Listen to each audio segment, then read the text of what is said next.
My name is Evren Cantürk, Executive Vice President of Misyon Investment Bank, of Strategy in Misyon Investment Bank. And I'm honored to be the moderator of this very attractive named panel called Venture Investors in Crypto 2023 and onwards.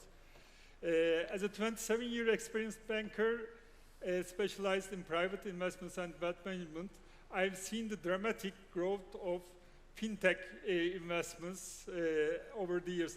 But the development of crypto venture investments has been unbelievably tremendous.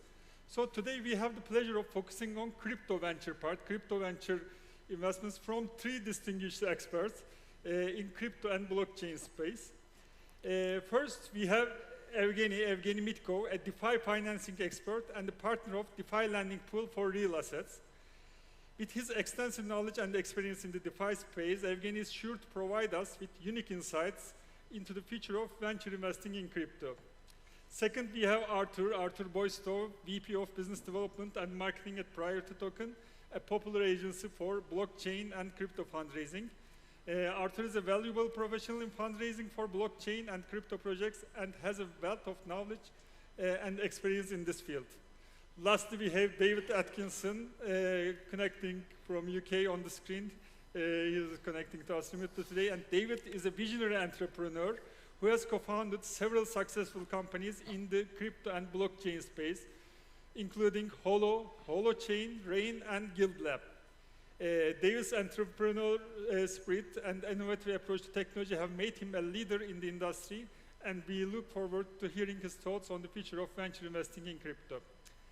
Now let's start with the discussion quickly. We will have 2 rounds of questions. In the first round, we will be mostly talking about the past and current status of the crypto venture market, and in the second round will be more about the future. Yes, Evgeni, my first question is to you. What do you see as the biggest challenge facing venture investors in the DeFi space in the coming years? And I know you see the similarities with the dot-com bubble in the 90s, and with the last year's bearish market in crypto and crypto ventures, of course. Like the period after that bubble, we have some different cases, different negative cases, of course, but the similarities are also the lessons learned. So I have 2 questions for investors and startup part. How do you see the venture investors overcoming this challenge? And what do you think the startups should do to tap into funding in this environment? Thank you, and honored to be here. It's been quite a roller coaster, to say the least. The gray hairs come from being around during the dot-com bubble, being with Nick Spanos in New York at the New York BTC Center in 2013, and been around a few winters in the crypto space. What's mind-blowing for me is how little actually the crypto space was impacted by the nuclear bomb that blew up in the space. And it's a real testament to the decentralization of the industry. Interestingly enough, there's minimum, just in the US, $5 billion dry powder of investor cash looking to be invested right now in blockchain projects. So and this is just the US. If you go on a global basis, I would think that number is close to $10 billion. So there's quite a bit of dry powder looking to be invested and looking for real serious projects at the moment. Interestingly enough, most investors, having been around dot-com bubbles and previous crypto winters, see the space as this is the perfect time to be investing. So the serious investors are investing, are funding projects, but the bar has been raised significantly higher. People are looking not just for 2 guys in a Lamborghini, people are looking now for real technology, real use cases that are impacting and changing the real economy. And I think we have a real opportunity to finally have crypto impact the real economy. And that's where I think most of the effort of investors is currently being focused at, is providing that bridge between this technology and solving the problems of the real economy. Exactly, very good. Thank you. And Artur, for your part, let's start from past by looking backward. And can you share your inputs briefly through the last 5 years of startup funding? In this period, how has the VCs developed and responded to the demand by startups? And today, what are some of the key factors that investors should consider when evaluating a blockchain and crypto project investment? And how do these factors change compared to previous years? Yes, thank you for invitation. Thank you for having me here. So we've been working last 5 years on the market, helping startups to raise funds. And to my opinion, during this period was a significantly increasing of funding available to startups, along with appearing of alternative options to fundraise. The increasing amount of funding happened due to increasing of venture capitals, and venture capital grows both by quantity and by quality, and appearing of such forms of fundraising like token sales and initial coin offerings, initial exchange offerings, and other types of offerings for each letter of alphabet. And but still, I would say that the crypto fundraising sphere is relatively young. Initially, it was like a lottery to invest in crypto startup because the whole industry was one huge lottery, and it was impossible to estimate the risks, impossible to make it safe. So at that time appeared a lot of crypto enthusiasts back in 2017, 18, when the Bitcoin got to its all-time high, 90K. I think many remember that period. A lot of people around here, I'm sure, came to crypto space in that period. So when that happened, appeared a lot of people willing to invest in crypto startups because of large returns in the short period of time they can receive, which was impossible to get in traditional investment area. But that time, VCs and funds, and institutional participants, they prefer to stay away from crypto space. They almost never invested in such startups. But thankfully to those enthusiasts, appeared a lot of good projects that period, such as widely known projects like Binance Exchange, Tron, Cardano, and even Tether USDT stablecoins become widely used exactly that period.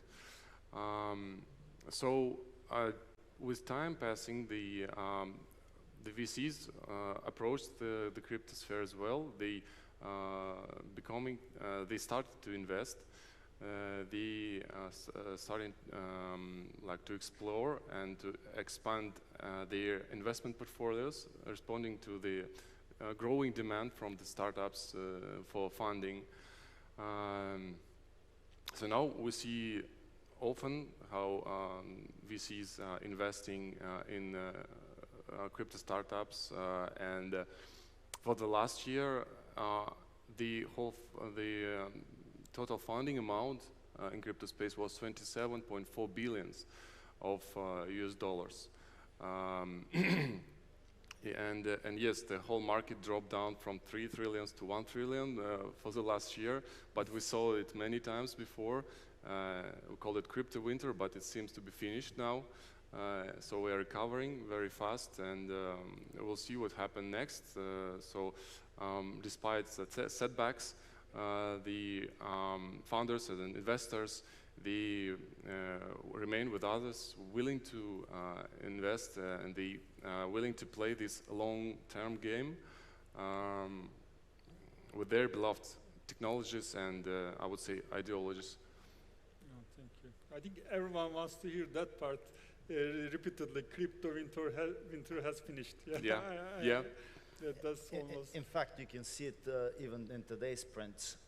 Shanghai went live, and Ethereum is up 2.5%, which is an incredible print for something that people expected to potentially be a huge selling point. Yeah, definitely.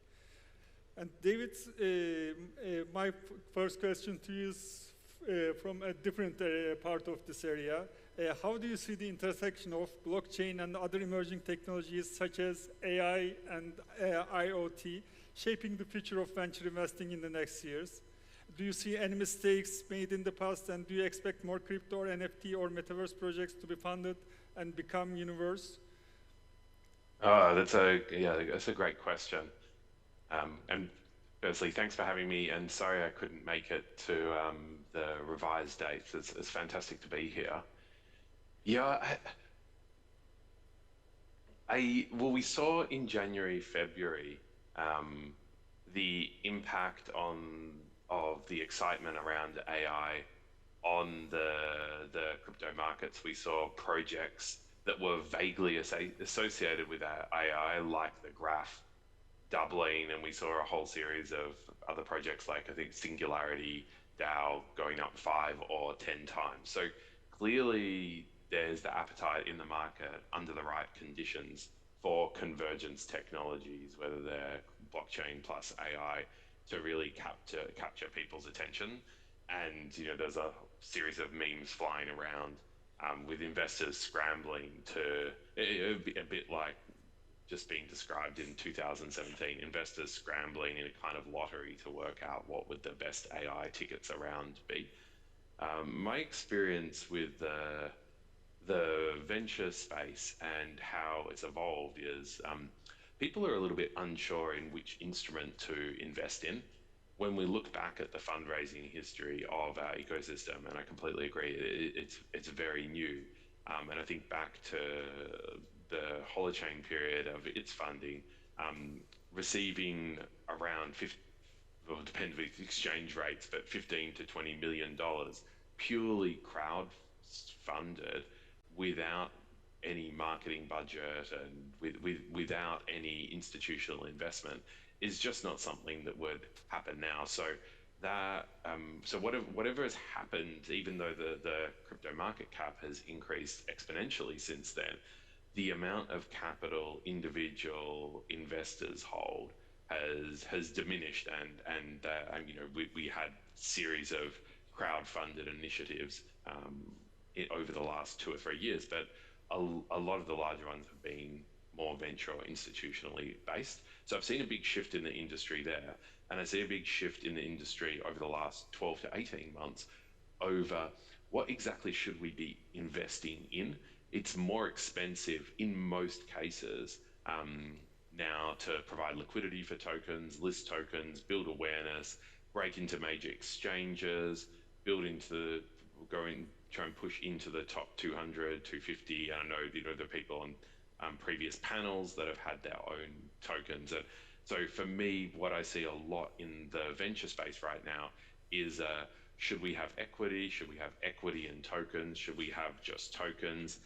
If there's equity and tokens, how do we make sure, where is the value being distributed? So I think there are a lot of deeper questions people are asking.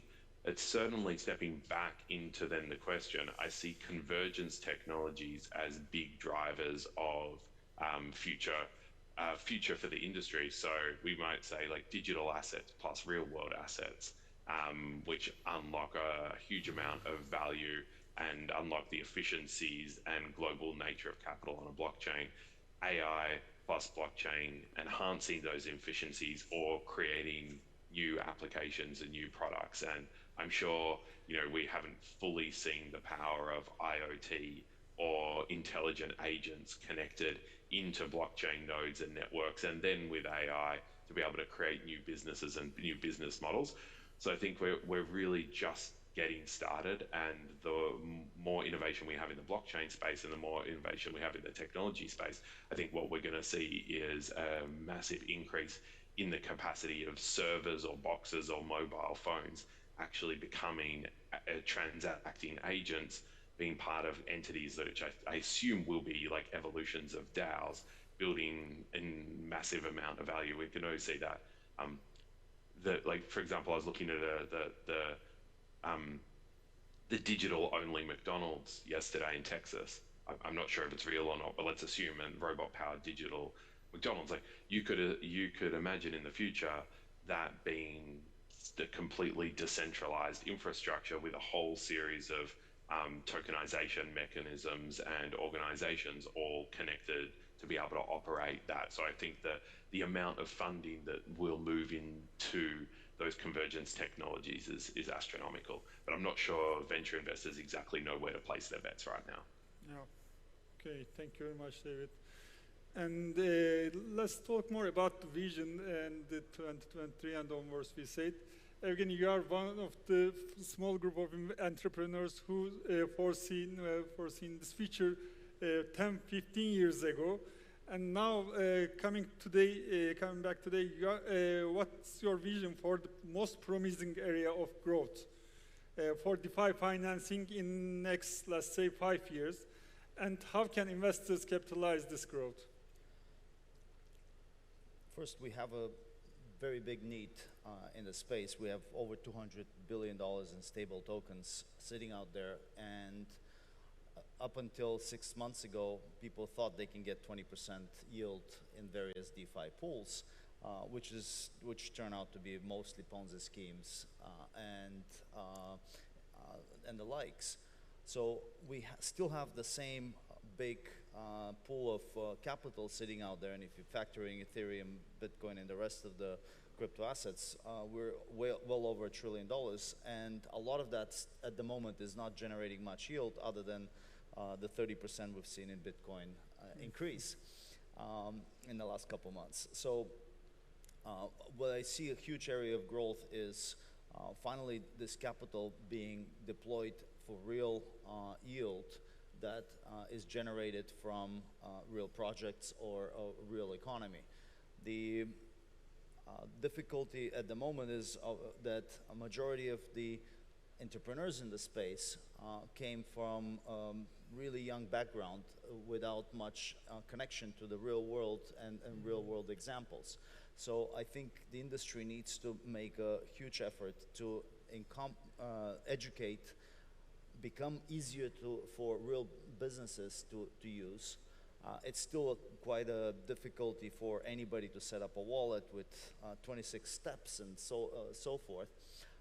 But as that technology matures and is merged with banking, I think you would start to see significant jumps between banking and crypto back and forth, and enabling people to, first of all, shield themselves from failing banks, because that is a huge issue at the moment. I think small and medium-sized businesses around the world and individuals, especially in developed countries like Europe and in the US, are all scratching their heads. How do I get my money out of the banking system before that thing implodes? You know, we have to deal with the elephant in the room. Crypto has no problems. Banking world in the US has $1.7 trillion in losses baked in. And that's 10% of the deposits. So effectively 10% of American savers have lost all of their money already. Yeah. And if they run out of the exits, the banking system will collapse. So having an effective way of moving money from banking into the crypto world and then being able to deploy it for decent yield, because we still live in double-digit inflation, yet not a lot of people are getting that kind of yield on their money. So the opportunities would be to offer majority of the population real ways to earn money and not have their capital being lost. And also being able to easily move that money in and out the way you do with online banking. I still think, unfortunately in 2023, online banking in a lot of countries is much easier than crypto movement. So once that is solved, I think you will see significant amount of money move to crypto and stable tokens, especially if those are regulated and transparent. Because you can see a lot more on the blockchain than you would see on a bank balance sheet, which you don't see. Exactly. Very good. At that point, as you mentioned, being regulated is important, regulation is important. Artur, what do you see, what's your vision for the regulatory framework shaping the growth and development of the crypto and blockchain space in coming years? How do you see investors adapting to change in regulatory environment? Well, there are still a lot of problems in crypto space connected with the regulatory frameworks. As recently, what we see what happened, a lot of leverage and a lack of liquidity led to collapse of multiple crypto firms like FTX, as discussed in the previous panel. This like outcome was the loss of tens of billions of dollars for both institutional and individual investors, thus highlighting the need for tightening of regulations, regulatory framework in the space. And now we see that the VCs increasing their demand for proper legal setup for the startups, and if previously the project could be registered in some Belize, now it's not gonna work. So they're looking for firm and solid jurisdictions like Switzerland. For example, we now work often with Zug in Switzerland. They have a very good Crypto Valley Association, and so on. So yeah, this nearest time, this trend will continue to grow. The demand for tighten regulations, but the different countries have a different approach to this. So sometimes some of them prefer to become a more crypto-friendly space for the projects. Some of them more restrictive. So that's driving projects to choose between them. Yep. Thank you, thank you. And David, what's your vision for the overcoming the biggest barrier to mainstream adoption of blockchain and crypto startups in 2023 and the next years? And how do you see addressing this barrier? I know this is a question to answer in hours, but can you, if kind of summarize us in 2 minutes, please? Oh, we're not hearing you, David. I think we can. Oh. Okay. Yeah. You can hear me? Yeah. Yes, we can. Okay, super. Okay, so to answer that question, I think we need to step back, and I'll say, like, I was asked this question by a reasonably large conglomerate in the US last week, and they were looking to put a wave of decentralization, blockchain adoption for efficiencies through their organization over the next 5 years. So firstly, that's a great conversation to be having, and I'm seeing more of those conversations being taken more seriously. My answer is the first, like, you need to step back. So just like we have different databases for different applications, we don't simply have, like, you know, Oracle or Access. We ended up with MongoDB and a whole series of other data structures. So too will we start to see decentralization as a spectrum of technologies that enable for essentially the decentralization of data ownership and control. And these technologies were going to have different onboarding and offboarding tools and requirements. So while I understand the focus of the on and off ramps for, especially with blockchain tokens and wallets, if we step back, there are other technologies that enable all sorts of things that we're not really considering in this equation. So amongst the things I'm seeing people build right now are seamless, completely decentralized social media applications that don't require, like, MetaMask onboarding for people to be able to be sending messages. They're just used like any other web application, but they're fundamentally decentralized infrastructure. With you know, you see IPFS is growing and other storage alternatives. We have fully on-chain applications running on desktops, I'm seeing them being run on mobile, and then there's a massive investment into on and off ramp. So I'd say like if we step back and look at the entire spectrum of decentralized technologies and start to understand how these are going to interrelate, then we're building a picture of what large scale adoption looks like. All of them need to satisfy major criteria. Simply, can you save me money or can you make me money?